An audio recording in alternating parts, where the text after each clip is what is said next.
Kasutatud autode ostmine võib olla korralik jackpot või siis tõeline peavalu, et mis on need suuremad apsud, mida inimesed teevad? Eks neid apse, mis auto ostmisel tehakse, on mitu või palju isegi, et tihtipeale ostetakse emotsiooni ajal lihtsalt ilus punane auto kontrollimata, millega nagu päriselt tegemist on, et see on võib-olla see peamine viga, mis inimesed teevad. Kust tuleks üldse alustada, kui on plaan endale kasutatud auto osta? No esialgu peaks ikkagi paika panema miskisuguse eelarve. Kindlasti ei tohiks osta nii-öelda ilusat kallist autot, mida ei jaksa üleval pidada.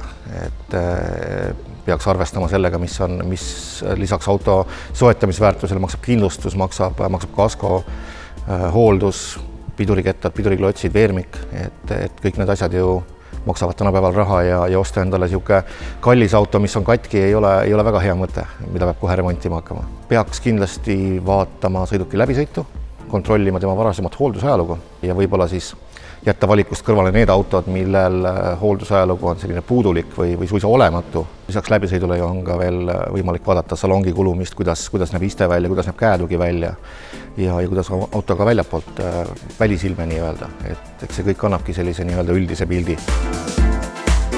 Kõige lihtsam on tulla salongi, valida auto välja endale, teha temaga ikka proovisõit, et ta meeldib, vaadata otsa enda rahakotile ja auto hinnale, et kas jaksate pidada, kas jaksate kindlustada ja siis pole muud kui sõitma. Ja kui meie salongist autot ei leia, olete leidnud selle auto kuskilt internetist nii-öelda, siis tulge läbi, teeme tehnokontrolli, anname mingisuguse hinnangu autole.